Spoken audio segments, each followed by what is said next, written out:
Aha, turabasuje nanone bakunzi ba Ninjye Nawe TV kandi dushima Imana ko yaduha undi munsi mwiza w'umugisha wo kongera kubona umucyo. Twizeye neza ko nawe aho uri muzima rwose nta kibazo ufite, kandi nubwo cyaba gihari uhumure, hari Imana iri kumwe nawe, hari Imana izabana nawe, hari Imana izagufasha kurenga ibibazo bitugoye.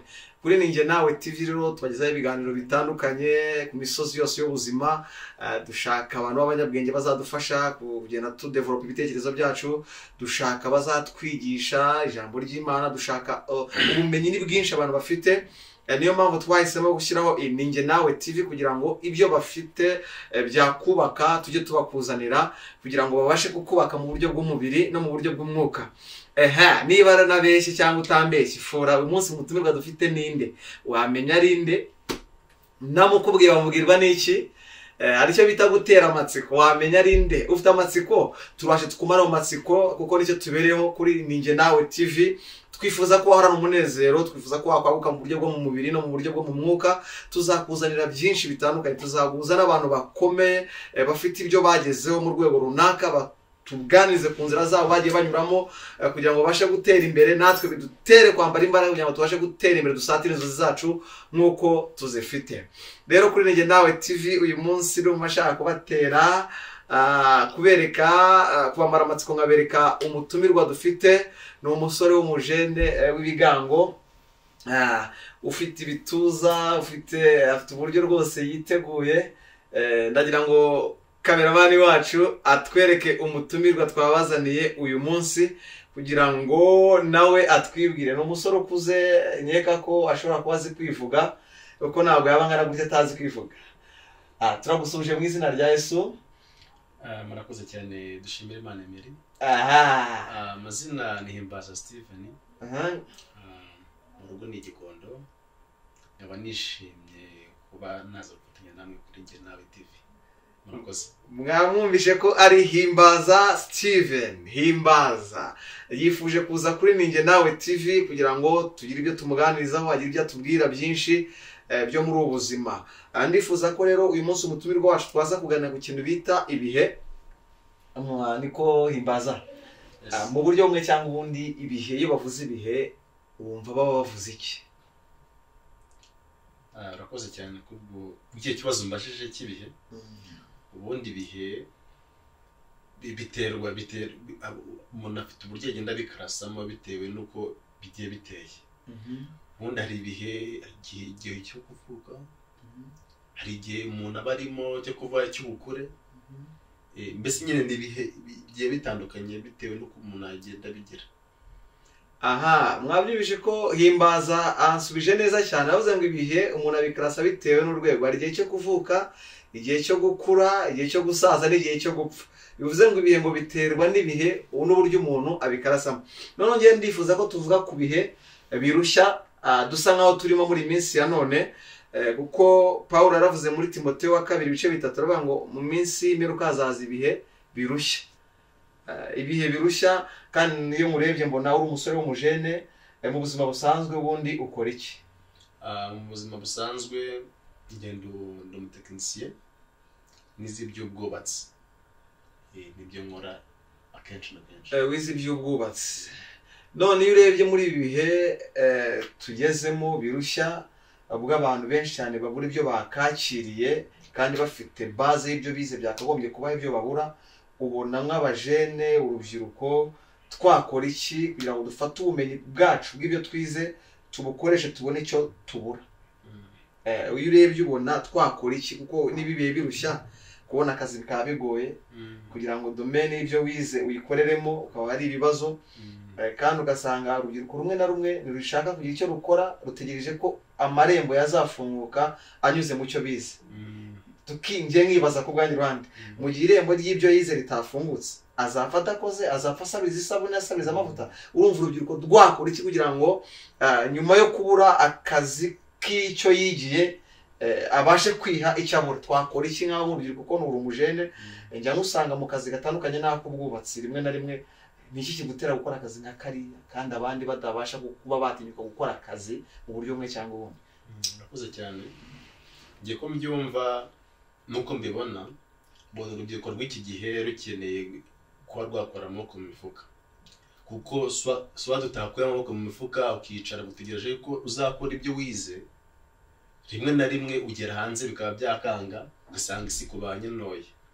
Ariko iyo ukuye amaboko mu mifuka ukavati muri bike nize ikambasha kugenda ndi kubyapurika kuri site cyangwa ngiye kubyapurika kuri tele runaka, icyo gihe biragufasha ugasanga bibashije kugira kuzamura mu byakagombye gukora, bikaguza n'abandi bakomeye ku buryo ugera kuri cya gihe ya level yo kuba wakora ikintu aba warigiye. Bivuze ngo urubyiruko rukwiriye gukura amaboko mu mifuka rugakoresha imbaraga rufite, rwamara gukoresha imbaraga rufite rugakora ibihabanye n'ibyo rwize, none ibyo rurimo rukora bikazabigeza mu byo rwize. Niyo bakora mu byo bize, kuko tuvuge nk'urugero nkanjye warize n'ubwubatsi, ugasanga mugenzi wanjye nafashe umwanya wo gufata nivo n'umwiko nkajye kuri tele wenda akorera icyo gifundo cy'uwo munsi umwe cyangwa iminsi ngahe, akagira ngo akajyaho akavuga yuko ashaka kuba yakora akazi wenda akajya no mu biro cyangwa kujya kuyobora. Mu gihe rero ko kujya mu biro katabonetse, ni ngombwa yuko wakifatira umwiko wawe ukajyamo ugakora, bikazabasha kuba byaguhuza n'abakire barimo muri iyo kampani yawe cyangwa bandi bagusanze mu mirimo ukora. Bivuze ngo urubyiruko rufata ikintu bita kwiyakira no kwakira ibihe barimo, bashaka ibisubizo by'ibibazo byabo, batitaye ngo barambona gute, baramfata gute, kuko hari indwara iriho umuntu asuzugura akazi akaba atagakora kandi akifuza gusaba uvuye kugakora, ugasanga yoze nimugoroba, yoze ku isabune yo mu rugo, yari yagabura no mu rugo, akazi kakamuha ibyo byose yanze kugakora, acunze uvuye kugakora wavunitse, yifuje ko yamugurira ako kunywa muri zamvune atifuza kujyamo. Muri make tubwiye ko urubyiruko rukwiye gukura amaboko mu mifuka, bagatera intambwe bakinjira mu bintu, bakazahura we n'abantu babazamura bakageza ku rwego barimo. Urakoze cyane kuri icyo gisubizo cyiza uduhaye n'izo nyunganizi nziza uduhaye. Noneho hari ikindi nifuza kubaza, umbwire nawe uri umusore uri n'umujene, ko hari amagambo menshi maze iminsi numva atambuka, abantu benshi bavuga ngo nta myaka 100 nagikwe, ibyo byose rwose ngo nabihari, bitewe n'iki nuko wenda babona ibihe birushya turimo. Wowe iyo abantu bavuze kuriya ko nagikwe nta myaka 100, ushingiye kuhashize k'imiryango yacu dukomokamo kera, waba ufite umuryango ukaguha 8, wamara kuguha 8 bakaguha 8 ukajya kubaka, ukabasha gushaka no kurongora ukubaka nk'abandi. Ariko muri minsi ya none nta miryango dufite iduha 8 iriho ubu ni ukwiga, ni ishuri. Kandi ishuri ndabizi neza ko wowe wamaze kugira gute, wamaze kwiga waranarangije, ubona ko wamaze kwiga 8 wawe usa nkaho hawe ari ukwiga, kandi wamara kwiga ukaba udafite akazi kaguha ubushobozi, amafaranga afatika kugira ngo usoze inzozi zawe. Ubona koko icyo gikwe gihari cyangwa nta gihari? Mu by'ukuri njye mbishyize mu mvugo zijyanye n'iby'ijambo ry'Imana, mbona ziriya mvugo ngo nta gikwe, nta myaka 100, babona uriya ari umwuka w'abadayimoni. Mbona ari umwuka w'abadayimoni. Burya iyo ugize gutya mu intego yawe ukajyaho ukavuga ngo nta gikwe bitewe n'uko nta kintu mfite ubu ngubu, urumva icyo gihe bigutakariza icyizere mu buzima bwawe bwa buri munsi. Ariko iyo wishyizemo ukavuga ati njyewe rwose niba turi muri 2021, 2022 ngombe nzaba ngeze kuri ibi n'ibi, icyo gihe iyo nihaye intego yanjye y'ibyo nzakora, icyo gihe maranira kugira kuba nayigeraho. Ubwo iyo udaharaniye kuba wayigeraho, ni handi usanga twa tundi duke wakoreye, twa tundi ubonye utumarira muri ki, utugasipiya, ugasanga tujyanye mu nzoga, tujyanye mu itabi, tujyanye mu bakobwa, urumva, ugasanga turagushiranye, ukaheraho uzamara za mvugo z'iki gihe ngo nta gikwe, nta myaka 100, ntaki. Bivuze ngo dukwiriye kwiyakira tukaba mu buzima dufite none, aho kubuzwa amahoro n'ejo hazaza twifuza kugira gute kugeramo. Nitwiyakira tuzakora ibishoboka byose tubona ibyo tubura, dusoze inzozi zacu ariko nitwihebera muri none ubwo tuzapfa tayari uhanapfa. ubwo inama uhaye urubyiruko cyangwa abandi bajene nuko bakwiriye kwiyakira. Oya sufa umuntu kwiyakira ngo ni iyo myaka 100 bagomba kufokasingaho ngo nta myaka 100 cyangwa nagikwe urumva uko byagenda kose buryo iyo umuntu yakoze gira make usevinga andi uyakemuza ibibazo bya buri munsi nk'abasore cyangwa abakobwa b'iki gihe urumva ugiye twukemuzamo ibibazo byawe andi ya saving uko savinga niko bigenda bigira ute ugenda ubona icyerekezo umuntu icyerekezo bati wenda ibyo bigenze gutya na gutya yakagura iki ngiki kizamfasha ibi n'ibi urumva ugasanga urimo agenda waguka ariko nibyo. Aha noneho turimo gusatira umusozo wacu ku bintu byiza utuganirije n'uburyo dukanguye cyangwa dufasha dufatanyije kuri ninjye nawe kugira ngo dufashanye mu gukangura ibyumviro n'ibitekerezo bya bamwe na bamwe kugira ngo dutere inama dusanganira gushaka icyo tubura tutihebye. Twumvishe neza ko imyaka 100 ihari kuko umwuka wa dayimoni utawufite ubuzi ko Imana yakuremye itanga imyaka yo kurama. Biravuga ngo abasore n'imigenda bazagenda baroye ariko bategereza Uwiteka Imana izabongeramo imbaraga. Bivuze ngo igikwe kirahari mukobwa ndi wihebe kandi imyaka 100 ushobora no kwirenza. Igikuru nuko muri kumwe n'Imana kandi ufite itekerezo bigize guteba ihamye. Iki ndifuza ko turi gutugana ku musozo nakubaza nkawe nk'umujene niye nsinzi ubona waha n'inama n'insinzi n'inama aho urubyiruko rwakwitwara muri ibi bihe kugira ngo badatakaza ubuzima bwabo kuko hari igihe umuntu ahura n'ubuzima bushaririye agashakira ubuhungiro aho butari akaba yajya mu biyobyabwenge mu businzi mu busambanyi mu butinganyi bitewe n'ubuzima bw'ejo hazaza. Niki wabagiramo inama ni gute umuntu yabana n'Imana mu bihe bigoye nk'ibi ngibi ibihe bituma ibihe biriho umuntu atabona ibyo yifuza ibihe biriho umuntu atabona ibyo ashaka ngo asohoze inzozi ze ni gute umusore cyangwa umukobwa cyangwa umujene yaba muri ibi bihe? Ndiko mbyumva bitewe n'abafite ibyo bagiye bakora no kudacika intege mu mirimo bakora utacika intege bakomeza ugahatiriza bitewe n'intumbero yawe ufite wihaye ukirinda ibintu by'amanyanga kuko amanyanga iki gihe nta kinakugezaho. Wagira akazi bakagirirwamo umugisha ariko ugasanga ufite amanyanga ntabwo aba ari byiza nk'urubyiruko bagenzi banjye. Ni ugukora ukagira icyo ukora gihamye neza ku buryo na bosi wawe cyangwa umushoboja wawe abona akabona ko ibintu bimeze tayari.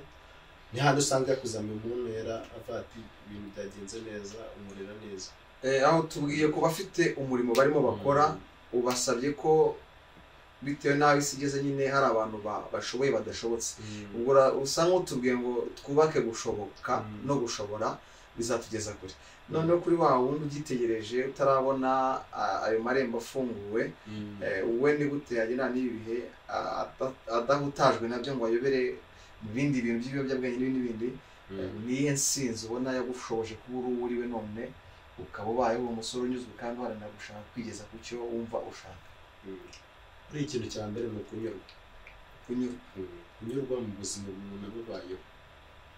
Swate ubona bano bajya mu matayi bakajya mu nzoga no gushaka kwishanisha n'ubuzima bw'abandi babayeho aho kugira ngo abashe kugira abe mu buzima bwiwe abaye agomba kubamo gashaka kwisanisha mu bw'abandi.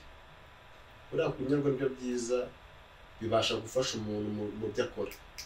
Kandi burya akazi iyo ufite ibitekerezo bizima iki n'iki ugashaka ukava mu rugo ukajya gashaka pana kwirirwa wicaye mu rugo biri aho ngaho akazi karaboneka.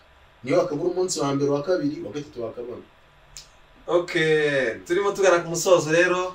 Himbaza aratubwiye ngo inama duhaye umunsi no kuvana amaboko mu mufuka kubataragira ibyo babona bakora kandi ikindi kuba afite ibyo bakora no kuba ku bunyangamugayo no kwirinda kuba babihemu bizatugeza kure. Himbaza turagushimiye cyane kubwo kwitabira ubutumire kuri Ninjye Nawe TV. Imana igumuhishe. None Himbaza umuntu aramutse yifuje ko bayakubona kuko nzi neza gukora ibintu byinshi cyane bitandukanye kandi mu isi hari abafite ibyo bashaka kubaka bihwanye n'inzozi zabo uburyo bakwifashisha. Umuntu aramutse yifuje kuba yagukenera yakubona kuri nimero ya telefone. Nimero yanjye ni 0782371920. Ngira ngo nimero ye turayibonye rero ni 0787171920.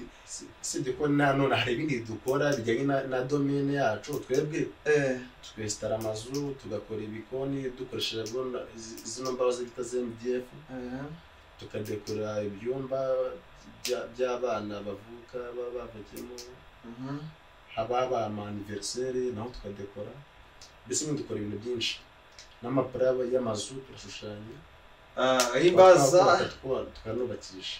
Himbaza ni engineer umusore ukiri muto cyane Imana agiriye ubuntu bwo kuba ayizi ayisobanukiwe kandi ikamufasha no kurangiza amasomo ye.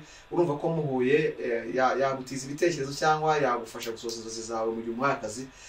Kandi turabizi ko kuri Ninjye Nawe TV turabizi ko ibyo ushoboye n'ibyo ufite bishobora kugira ibyo bimugezaho kandi n'ibyo afite bishobora kugira ibyo bikugezaho.